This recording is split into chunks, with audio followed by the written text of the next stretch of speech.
രാത്രിയിൽ ഏകദേശം 2-3 മണിയോടെ എനിക്ക് വോമിറ്റിംഗ് ഉണ്ടായി. ഞാൻ അങ്ങനെ തന്നെ ആശുപത്രിയുടെ എമർജൻസി വിഭാഗത്തിൽ 2020 പോയി. എന്റെ റിപ്പോർട്ടിൽ മാലെ ലൈബേസ് എന്ന മോമോസിന്റെ ചട്നി, ചുവപ്പ് നിറമുള്ളത്, അതാണ് കാരണമെന്ന് പറഞ്ഞു. അതിനാൽ എനിക്ക് തന്നെ തോന്നി ഇതാണ് കാരണം. ഞങ്ങളോട് പറഞ്ഞത് നിങ്ങളുടെ മകൾ ഭാഗ്യവതിയാണ്, കൃത്യസമയത്ത് തന്നെ അറിഞ്ഞു. എന്റെ 15-20 കിലോ ഭാരം ആ സമയത്ത് കുറഞ്ഞു. ഞാൻ വീട്ടിൽ നിന്ന് പുറപ്പെട്ടപ്പോ ഞാൻ കുറച്ച് എന്തെങ്കിലും കഴിച്ചിട്ടാ പുറപ്പെട്ടത്. അവിടെ ലഞ്ച് സമയത്ത് എത്തി. എനിക്കൊരു മീല് കിട്ടി. ദാല്, ചോറ്, സാലഡ്, റൈറ്റ എല്ലാം ഉണ്ടായിരുന്നു. അതിന് നെയ്യും ഉണ്ടായിരുന്നു. ഇപ്പൊ ഞാൻ അന്ന് നോൺ വെജ് ഇല്ലായിരുന്നു, ചിക്കമേയും ഉണ്ടായിരുന്നു. ഇന്ന് നിങ്ങൾ എന്നോട് എനിക്ക് പാൻക്രിയാറ്റൈറ്റിസ് വന്നതിൽ വിഷമമുണ്ടോ എന്ന് ചോദിച്ചാൽ ഇപ്പൊ ഞാൻ പറയില്ല, ഒരിക്കലുമില്ല.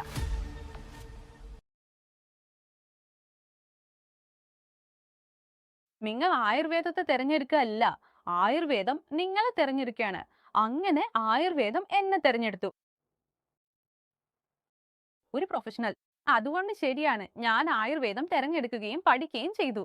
ശരി, നീ ഡോക്ടർ ആവും. പക്ഷേ എനിക്ക് തോന്നുന്നു ഞാൻ ആയുർവേദം തിരഞ്ഞെടുക്കാതെ പോയിരുന്നെങ്കിൽ, അതായത് ആ ഒരു തീരുമാനം എടുത്തില്ലെങ്കിൽ, എനിക്ക് അർത്ഥം ഞാൻ ഇന്ന് നിങ്ങളുടെ മുന്നിൽ ഇവിടെ ഉണ്ടാകുമായിരുന്നില്ല.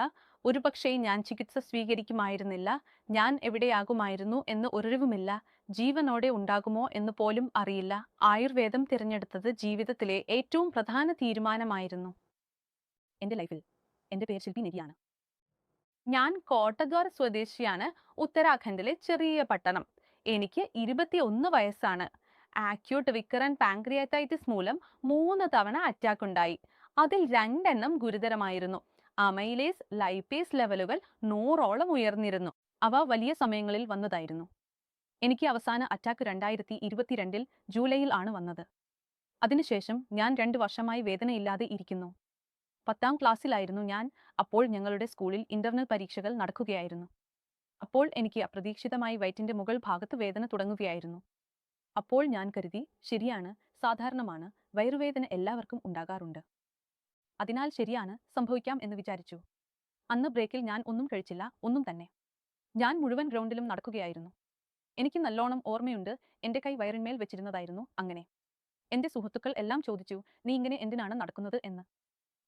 വെറും ഒരു വയറുവേദനയായിരുന്നു അത്, അത്രയേ ഉള്ളൂ. സ്കൂളിലെ അരമണിക്കൂർ ബ്രേക്ക് മുഴുവൻ ഞാൻ അങ്ങനെ തന്നെ നടന്നു. വേദനയുണ്ട്, എങ്കിലും സാരമില്ല, നോർമലായി എല്ലാവരോടും സംസാരിച്ചും കളിച്ചും ഇരിക്കുന്നു, അല്ലേ? കൈ അങ്ങനെ തന്നെ വെച്ചിരുന്നു. അതാണ് ആർട്ടിപ്പിക്കൽ പാൻക്രിയാറ്റൈറ്റിസ് പൊസിഷൻ. അപ്പോൾ തോന്നി, എന്താണ് കാര്യം, ഇത് ശരിയാവുന്നില്ലേ, എനിക്ക് എന്തു പറ്റി, ഇറ്റുമാറില്ലേ? പിന്നീട് ഞാൻ വീട്ടിൽ പോയിട്ട് ലഞ്ചും ഡിന്നറും ഒന്നും കഴിച്ചില്ല, വയറുവേദന കാരണം. അപ്പോൾ എന്നെ ഡോക്ടറുടെ അടുത്ത് കൊണ്ടുപോയി. അവിടെ എനിക്ക് ഡ്രിപ്പ് നൽകി. എന്റെ ജീവിതത്തിലെ ആദ്യത്തെ കാനുല ഇൻസെക്ഷനും കാര്യങ്ങളുമൊക്കെ അപ്പോഴായിരുന്നു.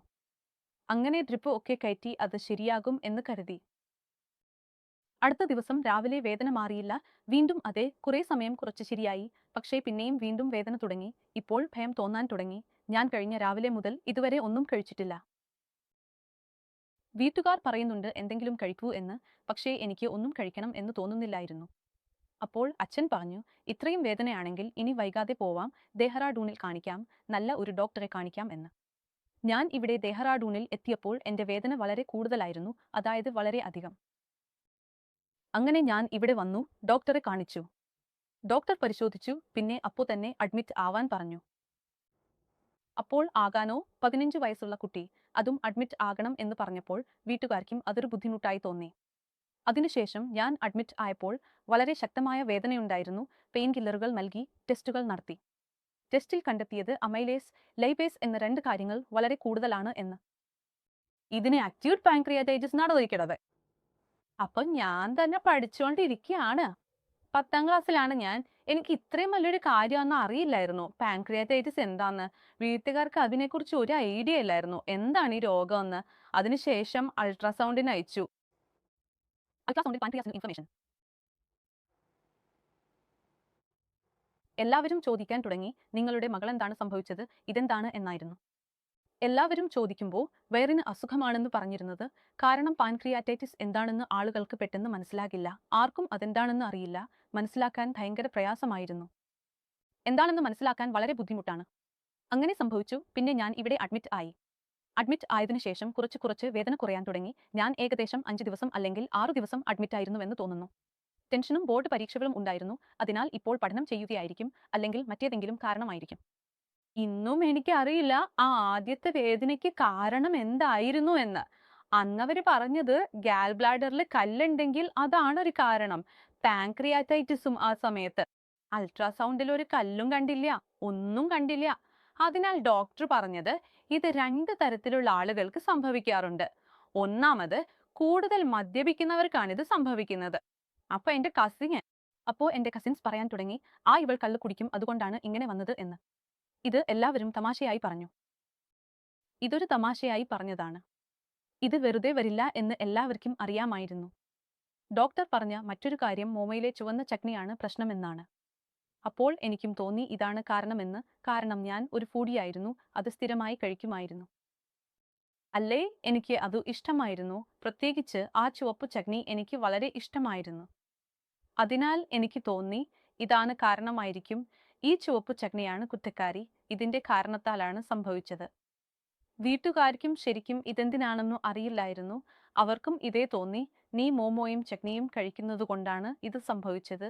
അതിനാൽ അത് നിർത്തണം. കുറച്ചു ദിവസത്തേക്ക് ഞാൻ വിശ്വസിച്ചു ഇതാണ് കാരണമെന്നു. മറ്റേതെങ്കിലും കാരണം ഇല്ലായിരുന്നു. 5 മുതൽ 6 ദിവസത്തിനു ശേഷം ഞാൻ ഡിസ്ചാർജ് ആയി. പിന്നെ ഞാൻ ഡോക്ടറെ കാണാൻ പോയി. ഡോക്ടർ എന്നെ വിളിച്ചു. പിന്നെ അപ്പച്ചനോട് പറഞ്ഞു, നിങ്ങൾ വളരെ ഭാഗ്യശാലരാണ്. അപ്പച്ചൻ ഗ്രാമത്തിൽ നിന്നുള്ളവരാണ്. നിങ്ങളുടെ മകൾ രക്ഷപ്പെട്ടു. നിങ്ങൾക്ക് ദൈവത്തിൽ വലിയ വിശ്വാസമുണ്ടാവും. അല്ലെങ്കിൽ നിങ്ങൾ പലപ്പോഴും പൂജാപാഠം ചെയ്യാറുണ്ടാവും. സാധാരണയായി കുട്ടികൾക്ക് ഇത് സംഭവിക്കാറില്ല. ഇത്ര സീരിയസ് ആയിട്ട് സംഭവിച്ചിട്ടുണ്ടെങ്കിൽ ദൈവത്തിന്റെ കൃപയാണ്. നിങ്ങൾ രക്ഷപ്പെട്ടു. ജൂലൈ 2022. അന്ന് മഴ പെയ്യായിരുന്നു. എനിക്ക് മഴയിൽ നനയാൻ വളരെ ഇഷ്ടമാണ്. അന്ന് വീട്ടിൽ തന്നെ മഴയിൽ നനഞ്ഞു. എനിക്ക് അതാണ് ഇഷ്ടം. അങ്ങനെ ഇരിക്കുമ്പോൾ പെട്ടെന്ന് എന്റെ സുഹൃത്ത് വിളിച്ചു. ഋഷികേശിലേക്ക് പോകാൻ വരുന്നോ എന്ന് ചോദിച്ചു. ഞാൻ സാധാരണയായി അങ്ങനെ പെട്ടെന്ന് ട്രിപ്പുകൾക്ക് പോകുന്നവരിൽപ്പെട്ടവളല്ല. എനിക്ക് എല്ലാം മുൻകൂട്ടി അറിയണം. പക്ഷേ ആ ദിവസം എനിക്ക് തോന്നി, ശരി, ഞാൻ ഇതിനകം മഴയിൽ നനഞ്ഞു കഴിഞ്ഞു. മഴ പെയ്യുകയാണ്, എങ്കിൽ പോവാം. ഞാൻ പറഞ്ഞു, ശരി, പോവാം. ഞാൻ പുറപ്പെട്ടു. ഞങ്ങൾ ഋഷികേശിലേക്ക് പോയി. ആ ദിവസം എനിക്ക് തോന്നി ഞാൻ വളരെ അധികം ഭക്ഷണം കഴിച്ചു. അതായത്, ഞാൻ സമ്മതിക്കുന്നു, ഞാൻ വളരെ അധികം ചീസ് ലോഡഡ് ഐറ്റംസ് പോലുള്ളവ കഴിച്ചു. ഒരുപാട് കഴിച്ചു. എനിക്ക് മനസ്സിലായി എന്റെ വയറ് വളരെ നിറഞ്ഞു. പക്ഷെ എന്നിരുന്നാലും ഞാൻ കഴിച്ചു. അതിനുശേഷം ഞാൻ വീട്ടിലേക്ക് വന്നു. വീട്ടിലെത്തിയിട്ടും ഞാൻ പറഞ്ഞില്ല എന്റെ വയറ് നിറഞ്ഞിരിക്കുന്നു, ഞാൻ ഡിന്നർ വേണ്ട, ഉറങ്ങാൻ പോകുന്നു എന്ന്. വീട്ടില് പനീർ ഉണ്ടായിരുന്നു. ഞാൻ 2 ചപ്പാത്തിയും പനീറും കൂടെ കഴിച്ചു. സത്യത്തിൽ എനിക്ക് വിശപ്പില്ലായിരുന്നു. പക്ഷെ പുറത്തുനിന്ന് കഴിച്ചാലും വീട്ടിലെ ഭക്ഷണം കഴിക്കണമെന്ന് വീട്ടുകാർ നിർബന്ധിച്ചു. ശരി, അവരുടെ സന്തോഷത്തിന് ഒരു ചപ്പാത്തി കഴിക്കാമെന്നു ഞാനും കരുതി. ഒരു ചപ്പാത്തി കഴിച്ചു. കുറച്ചു നേരത്തേക്ക് കുഴപ്പമൊന്നുമില്ലായിരുന്നു. രാത്രിയിൽ ഏകദേശം 2-3 മണിയോടെ എനിക്ക് ഛർദി വരുന്നത് പോലെയായി. ഞാൻ എഴുന്നേറ്റു. പിന്നെ എനിക്ക് ഛർദി വന്നു. അപ്പോൾ എനിക്ക് തോന്നി, അമ്മേ, ഭക്ഷ്യവിഷബാധയായിരിക്കും. എന്താണ് സംഭവിച്ചതെന്ന് തോന്നി. രാത്രിയും പുലർച്ചെ 4 മണിയോടെയും ഛർദിച്ചു. രാവിലെ വയറിളക്കവും തുടങ്ങി. അങ്ങനെ പിന്നെ ദിവസം മുഴുവൻ ഒരേ സമയം എനിക്ക് ഛർദിയും വയറിളക്കവും ഉണ്ടായിരുന്നു. എനിക്ക് ഒട്ടും വയ്യായിരുന്നു. അതിനുശേഷം പതുക്കെ ഞാൻ കുറച്ചുകൂടി മെച്ചപ്പെട്ടു വരികയായിരുന്നു. ജൂലൈയിൽ ഇവിടുന്ന് ഞങ്ങൾ എല്ലാവരും, അഥവാ മുഴുവൻ കുടുംബവും പോകാൻ ഇരുവരും പോവുകയായിരുന്നു. അന്ന് എനിക്ക് തോന്നി ഞാൻ യാത്ര ചെയ്യാൻ കഴിയും, പോകാൻ കഴിയും. വീട്ടുകാരെ കാണൂ അവിടെ. അതിനാൽ എല്ലാം ശരിയാകുമെന്ന് വിചാരിച്ചു. കാറിലിരുന്ന് ഞങ്ങൾ പുറപ്പെട്ടു. ഞങ്ങൾ പുറപ്പെട്ടതോടെ എനിക്ക് നേരത്തെ ഉണ്ടായിരുന്നതിലും കൂടുതൽ വേദന അനുഭവപ്പെട്ടു. അതിലും കുറച്ചു കൂടുതൽ. പിന്നെ ഞങ്ങൾ ഇവിടെ നിന്ന് കുറച്ച് മുന്നോട്ട് റിസ്പൻകുൾ വരെ എത്തിയപ്പോൾ ഡ്രൈവറോട് പറഞ്ഞു, ചേട്ടാ, ദയവായി ഒരു യൂ ടേൺ എടുക്കാമോ? ഒരു പ്രാവശ്യം ആശുപത്രിയിൽ പോകണം, പിന്നെ പോകാം. അതിനുശേഷം തിരിച്ചു പോകാം. കുറച്ചു നേരം കാത്തിരിക്കുക, 15 മിനിറ്റ് കാണിച്ചു വരാമെന്ന് പറഞ്ഞു. അവർ കാറ് തിരിച്ചു. ഞങ്ങൾ ആശുപത്രിയിൽ എത്തുമ്പോൾ തിരിച്ചു പോകാൻ എനിക്ക് ഒരു ശേഷിയില്ലായിരുന്നു. ഞാൻ നിങ്ങളോട് പറഞ്ഞിരുന്ന ടിപ്പിക്കൽ പൊസിഷനിലായിരുന്നു ഞാൻ. അങ്ങനെ തന്നെ ആശുപത്രിക്കുള്ളിൽ പ്രവേശിച്ചു. എമർജൻസി ഡിപ്പാർട്ട്മെന്റിലേക്ക് പോയി. അവിടെ ചെന്നപ്പോൾ അവർ പെയിൻ കില്ലർ നൽകി വേദന കുറച്ച് കുറയാൻ തുടങ്ങി. പിന്നീട് അവർ പറഞ്ഞു എന്റെ പാൻക്രിയാറ്റൈറ്റിസ് എന്നൊരു ഹിസ്റ്ററി ഉണ്ടെന്ന്. അവർ ഉടൻ തന്നെ ബ്ലഡ് ടെസ്റ്റുകൾക്ക് അയച്ചു. അതിൽ കണ്ടെത്തിയത് 20-20-ൽ എന്റെ റിപ്പോർട്ടിൽ മാലൈ ലൈപ്പേസ് 100 മടങ്ങ് ഉയർന്നിരുന്നതാണ്. അതിനാൽ വ്യക്തമായിരുന്നു അതൊരു പാൻക്രിയാറ്റിക് അറ്റാക്ക് ആണെന്ന്. അതിനാൽ എനിക്ക് മനസ്സിലായില്ല. 7 വർഷത്തെ ഒരു ഇടവേളയായിരുന്നു ഇത്. എനിക്ക് ഒരിക്കലും മനസ്സിലായില്ല 7 വർഷത്തിന് ശേഷം ഈ പ്രശ്നം എങ്ങനെ വീണ്ടും വരാനാവുമെന്ന്. കാരണം ആ സമയത്ത് 2015-ല് ഡോക്ടർ പറഞ്ഞത് എനിക്ക് ഓർമ്മയുണ്ട്. ഇത് ഒരിക്കൽ സംഭവിച്ചാൽ വീണ്ടും സംഭവിക്കില്ല, ഈ പ്രശ്നം വീണ്ടും വരില്ല എന്നാണ് അന്ന് പറഞ്ഞത്. അപ്പൊ അതാണ് തോന്നിയത്, ഇത്ര വർഷങ്ങൾക്ക് ശേഷം ഇത് എങ്ങനെ വീണ്ടും വരാനാകുമെന്ന്. 7 വർഷം വളരെ വലിയൊരു കാലയളവാണ്. പിന്നെ ഇതെങ്ങനെ വീണ്ടും വന്നുവെന്ന്. പിന്നീട് നീ ആശുപത്രിയിൽ അഡ്മിറ്റ് ആയപ്പോ ഈ തവണ എന്റെ സ്റ്റേ കൂടുതലായിരുന്നു. 7 മുതൽ 8, 9 ദിവസങ്ങൾ വരെ. അതിലും എനിക്ക് ഡിസ്ചാർജ് കിട്ടിയത് അത് കാരണം എന്റെ പിറന്നാൾ അടുത്ത ദിവസമായിരുന്നു. അതിനാൽ ഇന്ന് വൈകിട്ട് ഡോക്ടർ റൗണ്ടിൽ വന്നപ്പോൾ ഞാൻ അവരോട് ഞാൻ പറഞ്ഞു, സാർ, നാളെ എന്റെ പിറന്നാളാണ്, അതിനാൽ ദയവായി ഇന്ന് തന്നെ വീട്ടിലേക്ക് പോകാൻ അനുവദിക്കണം. അതിനാൽ ഈ കാരണത്താൽ അവരെന്നെ വിട്ടയച്ചു. അവർക്കും കുറച്ച് ചിരി വന്നു. ഞാനൊക്കെ സുഖമായിരുന്നു, നിലയും സ്റ്റേബിൾ ആയിരുന്നു. അതിനാൽ അവർക്കും തോന്നി കുട്ടി പറയുന്നത് പിറന്നാളാണെന്ന്. അതിനാൽ വിട്ടയക്കാം, പ്രശ്നമൊന്നുമില്ല, പോകട്ടെ. അവിടെ നിന്ന് അവര് പറഞ്ഞു സായാഹ്നത്തില്, ശരി നീ പോകാംന്ന്. അതിനുശേഷം ഞാൻ വീട്ടിലേക്ക് എത്തി. എനിക്ക് രണ്ടാം അറ്റാക്ക് വന്നപ്പോൾ ആ സമയത്തും എനിക്ക് തോന്നി ഒരു ട്രിപ്പ് മാത്രമേ പോയിട്ടുള്ളൂ, അതൊരു ലോക്കൽ ട്രിപ്പായിരുന്നു. നിങ്ങൾ ഋഷികേശ് പോയിരുന്നു. എനിക്കിങ്ങനെ എന്തുകൊണ്ട് സംഭവിച്ചു? എൻ്റെ കൂടെ മറ്റുള്ളവരും ഉണ്ടായിരുന്നു. എല്ലാവരും അതേ കാര്യങ്ങൾ ചെയ്തു. എല്ലാം അതുപോലെ തന്നെ സംഭവിച്ചു. പക്ഷെ എനിക്ക് മാത്രമേ ഇങ്ങനെ സംഭവിച്ചിട്ടുള്ളൂ. എനിക്ക് മാത്രമേ ഏക ദിവസം ആശുപത്രിയിൽ അഡ്മിറ്റ് ആയിരിക്കേണ്ടി വന്നിട്ടുള്ളൂ. എന്തുകൊണ്ട് ഇങ്ങനെ സംഭവിക്കുന്നു? അതിനുശേഷം പിന്നെയും ഒരു ചെറിയ അറ്റാക്ക് കൂടി വന്നു. അപ്പൊ ഞാൻ കോളേജിന്റെ 3-ാം വർഷത്തിലായിരുന്നു. അതിനാൽ ഞാൻ കോളേജിലെ എല്ലാ സുഹൃത്തുക്കളെയും മിസ് ചെയ്യുന്നു. നീയുടെ റൂമിൽ നിന്റെ ഫ്രണ്ട്സും കോളേജിലെ പഠനവും എല്ലാം നടക്കുന്നു, മസ്തിയും നടക്കുന്നു. എന്നാൽ ഞാൻ വീട്ടിലോ ആശുപത്രിയിലോ ആണ്, അല്ലെങ്കിൽ ഞാൻ വീട്ടിലോ വേദനയിലോ ആണ്. ഇവയാണ് എന്റെ കൂടെ നടക്കുന്നത്. അതിനുശേഷം ഞാൻ വീണ്ടും കോളേജ് ജോയിൻ ചെയ്തപ്പോൾ കോളേജ് ലൈഫിൽ എല്ലാവർക്കും അറിയാം, കോളേജ് ജീവിതം എന്നത് ജീവിതത്തിലെ ഒരു പ്രത്യേക ഘട്ടാണ്. അതിനാൽ ഞാനാ എല്ലാ കാര്യങ്ങളും നഷ്ടപ്പെടുന്നു എന്ന് തോന്നി. 2 പേർ പാർട്ടിയിലേക്ക് പോകുമ്പോൾ ഞാൻ പോകാൻ കഴിയില്ല. കാരണം എനിക്ക് ബോയിൽഡ് ഭക്ഷണം വേണം, എനിക്ക് കിച്ചിടി വേണം, എനിക്ക് ലോക്കി, തോരി പോലുള്ള കറികൾ വേണം. അപ്പൊ ഞാൻ പാർട്ടികളിലേക്ക് എന്തിനു പോരണം? എനിക്ക് ദുഃഖം തോന്നും. കാരണം എല്ലാവരും എന്തോ രുചികരമായത് കഴിക്കുന്നു, നല്ല നല്ല രുചികരമായ ഭക്ഷണങ്ങൾ. എനിക്ക് എന്റെ അച്ചീവ്മെന്റ് കൊണ്ടുപോകേണ്ടി വരും. അതിൽ നിന്ന് തന്നെ ഭക്ഷണം കഴിക്കണം. അതിലുപരി ഒന്നും ചെയ്യാൻ കഴിയില്ല. അതുകൊണ്ട് എനിക്ക് എങ്ങനെ ഇതൊക്കെ സഹിക്കണം എന്നൊരു തോന്നലുണ്ടായിരുന്നു. ദൈവത്തോടും കുറച്ച് സമയം ചോദിച്ചിരിക്കും, നിങ്ങൾ എനിക്കിതൊക്കെ എന്തിനു തന്നു? രണ്ടാം അറ്റാക്ക് സമയത്ത് അൾട്രാസൗണ്ട് ചെയ്തപ്പോൾ ഗാൾ ബ്ലാഡറിൽ കല്ലുണ്ടായി. ഡോക്ടർ ആദ്യം പറഞ്ഞു, എനിക്ക് തോന്നി ഇത് ചികിത്സയിലൂടെ ഭേദമാകും, എന്തെങ്കിലും ചെയ്ത് ഗാൾ ബ്ലാഡർ പഴയ പോലെ ആകുമോന്ന്. പക്ഷെ പിന്നീട് മനസ്സിലായി അതിനാവില്ലെങ്കിൽ അത് നീക്കം ചെയ്യേണ്ടി വരും. അവസാനായി ഓഗസ്റ്റിൽ എന്റെ സർജറി നടന്നു. ഗാൾ ബ്ലാഡർ നീക്കം ചെയ്തു.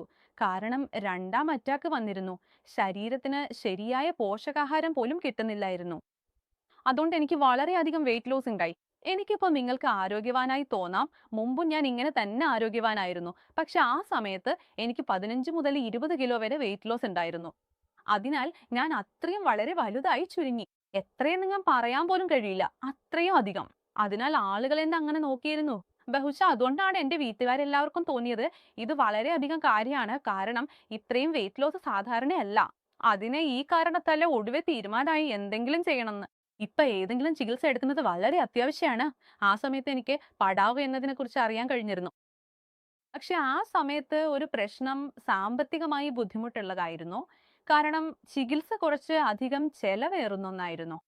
അപ്പോൾ ആ ഒരു സന്ദർഭത്തിൽ എനിക്ക് തോന്നി ഒരു രോഗത്തിനായി ഇത്രയും അധികം പണം ചെലവഴിക്കുന്നത് അത്ര ഉചിതമായ കാര്യമല്ല എന്ന്. അർത്ഥം മനസ്സിൽ കുറച്ച് സംശയം ഉണ്ടായിരുന്നു, കാരണം തുക കൂടുതലായിരുന്നു. അതിനാല് ചെയ്യണോ വേണ്ടയോ എന്നറിയാതെ തോന്നി. എങ്കിലും ആ സമയത്ത് ഞാൻ കോണ്ടാക്ട് ചെയ്തിരുന്നു. ഞാൻ ചെയ്തതായിരുന്നു. വാട്സാപ്പിൽ സംസാരിച്ചു, റിപ്പോർട്ടുകൾ അയച്ചു, എല്ലാം നടന്നു. പക്ഷെ നിങ്ങൾ ആ ചികിത്സ ചെയ്തില്ല. പിന്നീട് വീണ്ടും ചെറിയൊരു അറ്റാക്ക് വന്നു. അത് അറ്റാക്ക് ആണോന്ന് അറിയില്ല. ചെറിയൊരു വയറുവേദന വന്നാലും ഭയം അത്രയും കൂടുതലാണ്.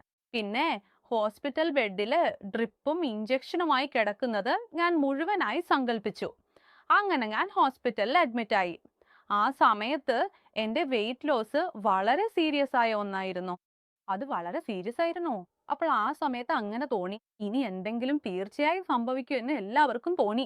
കാരണം മോഡൽ പറഞ്ഞിരുന്നു ഇതിന് ചികിത്സയില്ലെന്ന്. അപ്പൊ ആ സമയത്ത് തോന്നി, ആരെങ്കിലും പറയുന്നു ഇതിന് ചികിത്സയുണ്ടെന്ന്, എങ്കിൽ അത് പരീക്ഷിക്കാതിരിക്കേണ്ടതില്ലല്ലോ. അങ്ങനെ കുറിച്ച് എനിക്ക് അറിയാൻ കഴിഞ്ഞത്. ഞാൻ തന്നെ ഈ ഫീൽഡിലായിരുന്നു. അതിനാൽ എനിക്ക് എന്റെ പാർട്ടിയിൽ കുറച്ച് വിശ്വാസം ഉണ്ടായിരുന്നു.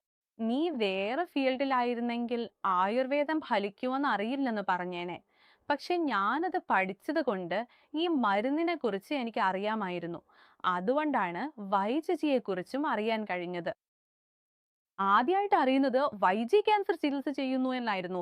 ഈ കാര്യം എന്റെ അച്ഛനാണ് അറിഞ്ഞത്.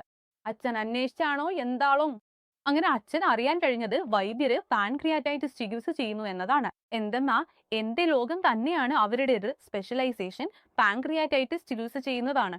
അതിനാൽ എനിക്ക് അങ്ങനെ തോന്നി. ആദ്യം എനിക്ക് വിശ്വസിക്കാനാവാത്തതായിരുന്നു. കാരണം ഇത്രയും അപൂർവമായ ഒരു കാര്യം ആരെങ്കിലും ഇതിന് ചികിത്സ എങ്ങനെ ചെയ്യും, എന്തിനാണ് ചെയ്യും? പക്ഷേ പിന്നീട് സംസാരിച്ചപ്പോ മനസ്സിലായി അതെ അങ്ങനെയാണ്.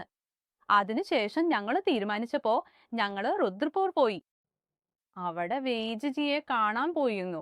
അന്ന് എനിക്ക് ശിഖ എന്ന പേരിനെ കുറിച്ച് അറിയില്ലായിരുന്നു. അതിനെ ഞങ്ങൾ വേജിജിയെ കാണാൻ പോയണോ? ഇത് ഞാൻ ഭാഗ്യായിരുന്നോ വിധിയാണോ എന്ന് പറയണോ? പറയണ്ടോ? അന്ന് വേജേച്ചി അവിടെ ഉണ്ടായിരുന്നില്ല. ആ മാഡം ആയിരുന്നു, ശിഖ മാഡം. അങ്ങനെ ഞാൻ ശിഖ മാഡത്തെ കണ്ടു. അപ്പനും കൂടെ ഉണ്ടായിരുന്നു എന്റെ കൂടെ. മാഡത്തോട് ഞാൻ പറഞ്ഞു ഞാൻ BMS ചെയ്യുന്നു, റൂബിൽ വിദ്യാർത്ഥിനിയാണ്. അപ്പൊ മാഡം ആദ്യം തന്നെ പറഞ്ഞു ഇവിടെ നിന്റെ ജൂനിയർ ആണ്. പിന്നീട് മാഡം വളരെ മനോഹരമായി എല്ലാം വിശദീകരിച്ചു. എന്താണ്, എന്തല്ല, എന്ത് ചെയ്യണം, എന്ത് ചെയ്യരുത്, നമ്മുടെ ചികിത്സയിൽ എങ്ങനെ കാര്യങ്ങൾ നടക്കുമെന്നൊക്കെ. നീ ഒരു ചോദ്യം ചിഹ്നം പോലെയുള്ള മനസ്സോടെ പോയിരുന്നെങ്കിൽ നീ പൂർണ്ണമായും വ്യക്തമായ മനസ്സോടെ പുറത്തു വന്നു. ശരി, ഇങ്ങനെ ആണല്ലോ എന്ന് മനസ്സിലായി. അതിനുശേഷവും ഞാൻ എല്ലാം ഇത്രയും വ്യക്തമായി മനസ്സിലാക്കി. എല്ലാം സ്റ്റിൽ. അതിനുശേഷം എനിക്ക് പൂർണ്ണമായി തീരുമാനിക്കാൻ കഴിയുകയായിരുന്നു എന്ത് ചെയ്യണം, പോകണോ പോകരുതോ എന്നത്. എനിക്ക് ഒരു മാസം എടുത്തു. പിന്നെ ആ ഒരു മാസത്തിന് ശേഷം ഒടുവില് ഞാൻ മാർച്ച് 23 പടാവൽ പോയി ചികിത്സ ആരംഭിച്ചു. ആദ്യ ദിവസം ഓഡിറ്റ് ചെയ്യാനായി പടാവൽ പോയപ്പോൾ എല്ലാം വളരെ അന്യമായിരുന്നു. എങ്ങനെയാകുമെന്നുള്ള ആശങ്കയായിരുന്നു. എല്ലാവരും അന്യരായിരുന്നു. എന്ത് സംഭവിക്കും, എങ്ങനെയാകുമെന്നതിൽ പുതിയ ആശയങ്ങളായിരുന്നു. അതിനുശേഷം ധീരെ 12 ദിവസം കഴിഞ്ഞപ്പോൾ എല്ലാവരുമായി സംസാരിക്കാൻ തുടങ്ങിയപ്പോൾ ഒരു ദിവസം മാമൻ എന്നോട് പറഞ്ഞു, നീ ഇവിടെ അങ്ങോട്ട് വളരെ സമയമുണ്ടാകും. കാരണം ഭക്ഷണം കഴിക്കാൻ താഴേക്ക് വരേണ്ടി വരും. ബാക്കി സമയം നീ റൂമിൽ തന്നെ ഇരിക്കും, ചുറ്റി നടക്കും, സമയമുണ്ടാകും.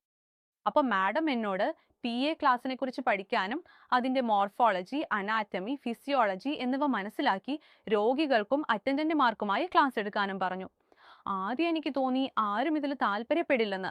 കാരണം ഓരോരുത്തർക്കും സ്വന്തം രോഗത്തെക്കുറിച്ച് നന്നായി അറിയാം. എല്ലാവരും എല്ലാം പഠിച്ചിട്ടുണ്ടാകുമെന്നിരിക്കെ ഞാൻ പുതിയതായി എന്ത് പഠിപ്പിക്കാനാണ്? ആരെങ്കിലും ഇത് ശ്രദ്ധിക്കുമോ എന്നൊക്കെ ഞാൻ ചിന്തിച്ചു. പക്ഷെ അറ്റൻഡന്റുകൾക്ക് കേൾക്കാൻ താല്പര്യം ഉണ്ടാകുമോ എന്ന് സംശയം ഉണ്ടായിരുന്നു. എങ്കിലും ഞാൻ നിഷേധിച്ചില്ല, ചെയ്യേണ്ടതായിരുന്നു. അതിനുശേഷം ഞാൻ മുഴുവൻ പഠിച്ചു, കുറിപ്പുകൾ തയ്യാറാക്കി. ഒരു ദിവസം ഞാൻ അവിടെ ക്ലാസ് എടുത്തു. എല്ലാവരെയും കൂട്ടി പറഞ്ഞു ഇവിടെ ശില്പി എന്തോ പറയാനാണ് പോകുന്നത്, പെയിൻ പ്യാസിനെ കുറിച്ച് പറയാനാണ് പോകുന്നത് എന്ന്. അങ്ങനെ ഞാൻ ക്ലാസ് എടുത്തു. കുറച്ച് ദിവസങ്ങൾക്ക് മുമ്പ് എനിക്ക് സംശയം ഉണ്ടായിരുന്നു. പക്ഷെ ക്ലാസ് എടുത്തപ്പോൾ രോഗികൾക്കും കൂട്ടിരിപ്പുകാർക്കും അത് വളരെയധികം ഇഷ്ടപ്പെട്ടതായി എനിക്ക് തോന്നി. അതുകൊണ്ട് തന്നെ പെയിൻ പ്യാസയും പാൻക്രിയാറ്റൈറ്റിസും എന്താണെന്നും അതിൽ എന്ത് സംഭവിക്കുന്നുവെന്നും അടിസ്ഥാനം മുതൽ വ്യക്തമായി ഞാൻ വിശദീകരിച്ചു. പിന്നീട് നിങ്ങൾ എങ്ങനെ നല്ല രീതിയിൽ ജീവിക്കാമെന്ന് ഞാൻ പറഞ്ഞു, എല്ലാം വിശദമായി പറഞ്ഞു. അതിനുശേഷം എനിക്ക് തോന്നിയത് നമ്മുടെ കൂടെ വലിയ കുട്ടികളും മുതിർന്നവരും ഉണ്ടായിരുന്നു. അതുകൊണ്ടാണ് ഞാൻ കുറച്ച് സംശയത്തോടെ ഉണ്ടായിരുന്നത്.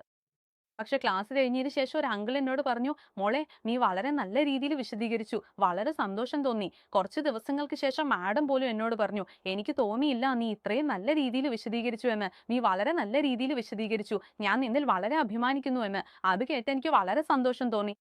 പിന്നീട് ഞാൻ ബാക്കി മാഡം പേഷ്യന്റുകളോടും പറഞ്ഞു, പേഷ്യന്റുകൾ മാത്രമല്ല നമ്മുടെ ഡോക്ടർമാരും ഉണ്ട്.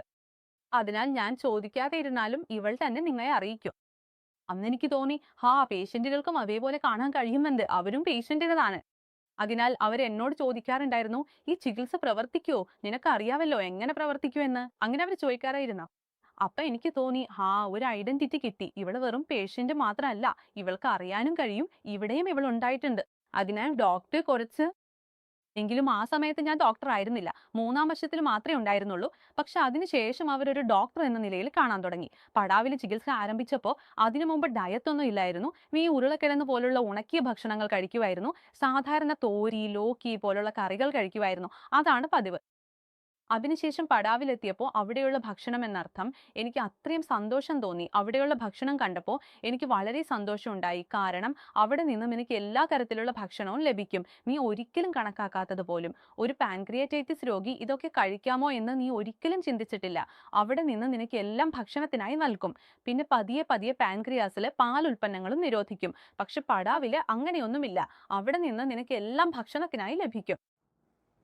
പാൽ ഉൽപ്പന്നങ്ങൾ ഉൾപ്പെടെയുള്ള പോഷകാഹാരങ്ങൾ കഴിക്കുമ്പോൾ നിന്റെ ആരോഗ്യം മെച്ചപ്പെടും. നല്ല ഡയറ്റ് ആയതുകൊണ്ട് തന്നെ തീർച്ചയായും അത് സംഭവിക്കും. അവിടുത്തെ രുചികരവും വൈവിധ്യവുമാർന്ന ഭക്ഷണങ്ങൾ കഴിച്ചു തുടങ്ങിയ പുറത്തു നിന്നുള്ളവരുടെ ആവശ്യമില്ല. അതുകൊണ്ട് തന്നെ വീട്ടിലെത്തിയപ്പോഴും ആ ഭക്ഷണ രീതി തന്നെ തുടരാൻ ശ്രമിച്ചു. ഒരു വർഷം മുഴുവൻ കർശനായി ആ 6 മീൽ സിസ്റ്റം, അതായത് 6 പ്രാവശ്യം ഭക്ഷണം കഴിക്കണം എന്നത് കർശനായി പാലിച്ചു. എല്ലാം കഴിച്ചപ്പോ ഒരു വർഷം കഴിഞ്ഞപ്പോ ഞാൻ പഠിക്കാൻ പോയ സമയത്ത് എന്റെ ഭാരം 37 കിലോ ആയിരുന്നു. പിന്നീട് എന്റെ ഒരു വർഷത്തെ ചികിത്സ പൂർത്തിയായപ്പോ ഞാൻ 47 കിലോ വരെ എത്തിയിരുന്നു. അതിനാൽ ഏകദേശം 10 കിലോ ഞാൻ വർദ്ധിപ്പിച്ചു. അവസാന അറ്റാക്ക് എന്നെ ഡിസംബർ 2023 വന്നത്. അതാണ് ഞാൻ സീരിയസ് എന്ന് പറയാവുന്ന അവസാനത്തത്. അതിനുശേഷം ഞാൻ പഠിച്ചുകൊണ്ട് ചികിത്സ തിരഞ്ഞെടുക്കായിരുന്നു. അതിനുശേഷം ഇന്ന് വരെ 2 വർഷം കഴിഞ്ഞു. ഞാനിപ്പോ വേദനയില്ലാതെ ജീവിക്കുന്നു. എനിക്ക് ഒരിക്കലും അത്ര സീരിയസ് വേദന ഉണ്ടായിട്ടില്ല. എനിക്ക് തോന്നിയിട്ടില്ല ഇപ്പൊ തന്നെ ആശുപത്രിയിൽ പ്രവേശിക്കണം, അല്ലെങ്കിൽ ഞാൻ തന്നെ ആശുപത്രിയിലേക്ക് പോകണമെന്നോ. അതിനുശേഷം ഞാൻ വേദനയില്ലാതെ ആയിരിക്കുന്നു. ഒരു സമയത്ത് ഞാൻ പൂർണ്ണമായും ബോയിൽഡ് ഭക്ഷണത്തിലായിരുന്നു. ഭക്ഷണം കഴിക്കാൻ ഒരു ആഗ്രഹവും ഉണ്ടായിരുന്നില്ല. ഭക്ഷണ സമയമായിരിക്കുന്നുവെന്നോ ഇപ്പൊ അങ്ങനെ തോന്നുമില്ല. അതായത് നിങ്ങൾ എന്തെങ്കിലും കഴിക്കുമെന്ന്. കാരണം അറിയാം അതേ പഴയതും ഇന്നും കഴിക്കുന്നതും ഇന്നലെ കഴിച്ചതും രാവിലെ കഴിച്ചതും അതേ ആയിരിക്കും. പക്ഷെ ഇപ്പൊ തോന്നുന്നു, ഹാ, നീ ജീവിച്ചിരിക്കുന്നു, നീ ശരിയായ ഭക്ഷണം കഴിക്കുന്നു. മുമ്പ് ഇത് പൂർണ്ണമായും വ്യത്യസ്തമായിരുന്നു. അതായത് ഇല്ല, കഴിക്കാൻ കഴിയില്ലായിരുന്നു ആ ഭക്ഷണം. അതുകൊണ്ടാണ് ഭാരം കൂടിയില്ല, ഒന്നും സംഭവിച്ചില്ല. മനസ്സും ആഹാരം കഴിക്കാൻ താല്പര്യപ്പെടുന്നില്ലായിരുന്നു. ഭക്ഷണം കഴിക്കാൻ മനസ്സിൽ ആഗ്രഹം ഉണ്ടാവുന്നത് വളരെ പ്രധാനമാണ്. ഇപ്പോ ആഗ്രഹമുണ്ട്. ഇപ്പൊ തോന്നുന്നു, നീ നല്ല കറികൾ കഴിക്കുന്നു, നീ ചപ്പാത്തി കഴിക്കുന്നു, നീ അരി പരിപ്പ് എല്ലാം ലഭിക്കുന്നു, അതിനാൽ ഭക്ഷണം കഴിക്കാൻ നല്ലതായി തോന്നുന്നു. ഇപ്പൊ എന്റെ ഭക്ഷണ ആഗ്രഹം പൂർണ്ണമായും മരിച്ചു പോയിരുന്നു. ഒന്നും കഴിക്കാൻ മനസ്സില്ലായിരുന്നു. എനിക്ക് വീണ്ടും ഭക്ഷണത്തിന് ആഗ്രഹം ഉണർന്നത്, ഭക്ഷണത്തിൽ താല്പര്യം വന്നത്, അതെല്ലാം എൻ്റെ പഠനത്തിന്റെ കാരണമാണ്. നീ ആദ്യ ദിവസം തന്നെ പോയപ്പോ ഞാൻ രാവിലെ വീട്ടിൽ നിന്ന് പുറപ്പെട്ടപ്പോ എന്തെങ്കിലും കഴിച്ചു പുറപ്പെട്ടിരുന്നു. അവിടെ എത്തി ലഞ്ച് സമയത്ത് എനിക്കൊരു പ്രോപ്പർ മീൽ കിട്ടി. പരിപ്പ്, അരി, സാലഡ്, റൈറ്റ എല്ലാം ഉണ്ടായിരുന്നു. അതിൽ നെയ്യും ഉണ്ടായിരുന്നു. ആദ്യം തന്നെ എനിക്ക് ഭയം തോന്നി. നെയ്യ് ചേർത്തിട്ടുണ്ട്, ഞാൻ കഴിക്കാമോ കഴിക്കാനാവുമോ എന്ന്. പക്ഷെ ആ ദിവസം ഭക്ഷണം കണ്ടപ്പോൾ എനിക്ക് സന്തോഷം തോന്നി. അപ്പോഴെനിക്ക് മനസ്സിലായി, ഇങ്ങനെ തന്നെയാണ് ഇവിടെ ഭക്ഷണം കിട്ടുക. അതെന്റെ ജീവിതത്തിൽ ഒരു വലിയ പോയിന്റ് ആയിരുന്നു. കാരണം ഇവിടെ ഭക്ഷണം ഇത്രയും നല്ലതാണെന്ന് കണ്ടു. ഇത് വെറും ഭക്ഷണമല്ല, ഒരു തരത്തിൽ ഇത് മരുന്നാണ്. അതിനാൽ നിന്റെ മരുന്ന് ഇത്രയും രുചികരമാണെങ്കിൽ പിന്നെ എന്തു വേണം? അതിനുശേഷം മറ്റൊരു കാര്യം, നീ അവിടെ പോകുമ്പോൾ നീ ഒറ്റയ്ക്കല്ല. നിന്റെ പോലെയുള്ള നിരവധി രോഗികൾ അവിടെയുണ്ട്, അതേ അനുഭവങ്ങൾ അനുഭവിക്കുന്നവർ. അവിടെയുള്ളവരുമായി സംസാരിക്കുമ്പോൾ വളരെ നല്ല അനുഭവമാണ്. എല്ലാവരും അവരുടെ യാത്ര പങ്കുവെക്കുന്നു. ഓരോരുത്തരും അവരുടെ ദുഃഖവും സന്തോഷവും എല്ലാം പറയുന്നു. അങ്ങനെ ഒരു കുടുംബം പോലെയാണ് അവിടെ ഉണ്ടാകുന്നത്. അതായത് നീ ഈ കാര്യങ്ങൾ അനുഭവിക്കുമ്പോൾ മുന്നിലുള്ളവൻ കേൾക്കും, മറ്റൊരാൾ കേൾക്കും, അങ്ങനെ ഒരു ബന്ധമുണ്ടാകുന്നു. പിന്നെ ശിഖ മാഡം, അവിടെ രോഗികൾ എല്ലാവരും കാത്തിരിക്കുന്നു. ശിഖ മാഡം എപ്പോഴാണ് വരിക? മാഡം വരും, സംസാരിക്കുമെന്ന്. മാഡം അത്രയും നല്ല രീതിയിൽ കാര്യങ്ങൾ വിശദീകരിക്കും. ഒരുവൻ വളരെ ഭയത്തോടെയോ ആശങ്കയോടെയോ വന്നാലും, ഇങ്ങനെ സംഭവിച്ചാൽ ഇനി എന്ത് ചെയ്യും എന്നൊക്കെ ചോദിച്ചാലും മാഡം അതിന് നല്ല മറുപടി നൽകും. അവരെ ഞാൻ പൂർണ്ണമായും ശാന്തനാക്കി അയക്കും. അങ്ങനെ ഒന്നും സംഭവിക്കില്ലെന്ന് ഉറപ്പു നൽകും. അത്രയും നല്ല രീതിയിൽ കാര്യങ്ങൾ വിശദീകരിക്കും. എപ്പോഴും നിനക്ക് എന്തെങ്കിലും പ്രശ്നം ഉണ്ടാവുമ്പോൾ നീ എവിടെയൊന്ന് ചികിത്സ എടുത്താലും, ഏതെങ്കിലും ആശുപത്രിന്നോ സെന്ററിന്നോ അതിനുശേഷം നീ ഫോൺ ചെയ്യുമ്പോൾ നിനക്ക് ഒരിക്കലും അത്രയും പ്രാധാന്യം നൽകാറില്ല. പക്ഷെ ഇവിടെ അങ്ങനെയല്ല. നിനക്ക് എന്തെങ്കിലും പ്രശ്നം ഉണ്ടാവുമ്പോ, എന്തെങ്കിലും സംഭവിക്കുമ്പോ നീ സ്റ്റാഫിനെയോ ആരെങ്കിലോ മാമിനെയോ വിളിക്കുമ്പോ മാം 2 റിങ്ങിൽ ഫോൺ എടുക്കും. സത്യത്തിൽ ഞാൻ അനുഭവിച്ചിട്ടുണ്ട്. എനിക്ക് അനുഭവം ഉണ്ടായിട്ടുണ്ട്. മാമിന് 2 റിങ്ങിൽ തന്നെ നിന്റെ ഫോൺ എടുക്കും. നീ ടെക്സ്റ്റ് ചെയ്താലും. കഴിവതും 3-4 മിനിറ്റിനുള്ളിൽ മാമിന്റെ മറുപടി വരും.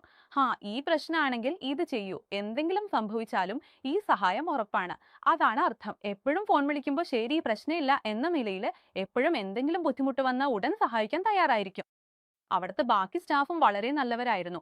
ഞാൻ അഡ്മിറ്റ് ആയിരുന്ന സമയത്ത് സ്റ്റാഫ് വളരെ നല്ലവരായിരുന്നു. വളരെ കെയറിങ്ങും ഫ്രണ്ട്ലിയുമായിരുന്നു. അതിനാൽ അതും എനിക്ക് വളരെ ഇഷ്ടമായിരുന്നു.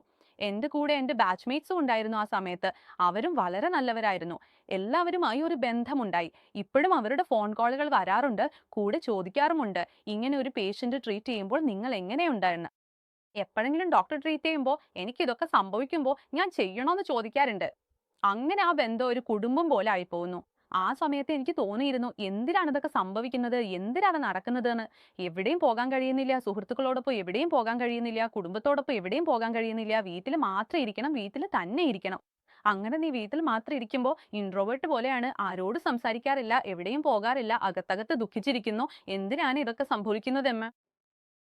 പക്ഷേ പതിയെ പതിയെ നീ വളരുമ്പോഴും, അല്ലെങ്കിൽ എന്തായാലും പതിയെ പതിയെ എനിക്ക് തോന്നുന്നു, ഇപ്പൊ ഞാൻ വിശ്വസിക്കുന്നത് ഇതാണ്.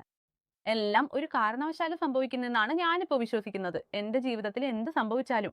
ഇന്ന് നിങ്ങൾ എന്നോട് ചോദിച്ചാൽ പാൻ കാർഡിലെ ആ പ്രശ്നത്തില് എനിക്ക് ഇപ്പൊ വിഷമമുണ്ടോ എന്ന്, ഞാൻ പറയും ഒരിക്കലും ഇല്ല എന്ന്. അതും ഒരു നല്ല കാര്യത്തിനാണ് സംഭവിച്ചത്. ജീവിതത്തില് ചെറിയ അസൗകര്യങ്ങൾ ഉണ്ടായാലും എന്തിനാണ് ഇതെല്ലാം സംഭവിക്കുന്നത് എന്ന് മുമ്പ് ഞാൻ ചിന്തിച്ചിരുന്നു. ഇപ്പൊ എനിക്ക് സത്യത്തിൽ തോന്നുന്നു, ഇതിന് പിന്നിൽ എന്തോ ഒരു കാരണമുണ്ട്. ദൈവത്തിനൊരു പദ്ധതി ഉണ്ടെന്ന്. അതിനാൽ ഇതും സംഭവിച്ചതിന് പിന്നിലും ഒരു കാരണമുണ്ട്. അതിനാൽ അതുകൊണ്ടാണ് എനിക്ക് ഈ കാര്യം, അതുകൊണ്ടാണ് ഞാൻ കുറച്ച് സന്തോഷത്തോടെയാണ് ഇരിക്കുന്നത്. കാരണം എനിക്ക് മുമ്പേ അറിയാം അതാണ് സംഭവിക്കുന്നത്. എല്ലാം എന്തെങ്കിലും കാരണത്താൽ മാത്രമേ സംഭവിക്കൂ. അങ്ങനെ കാരണമില്ലാതെ ഒന്നും സംഭവിക്കില്ല. ജീവിതത്തിൽ എനിക്ക് പാൻക്ലൈറ്റിസ് വന്നതും അതിന് വലിയൊരു കാരണം ഉണ്ടായിരുന്നു. അങ്ങനെ കാരണമില്ലാതെ ഒന്നും സംഭവിക്കില്ല. പഠനകാലം മുഴുവൻ അനുഭവം അത്രയും നല്ലതായിരുന്നു എൻ്റെ ജീവിതത്തിൽ. ഞാൻ പറയുമെങ്കിൽ അത്രയും പ്രധാനവും അത്രയും നല്ലതുമായ അനുഭവം ആ ഘട്ടമായിരുന്നു.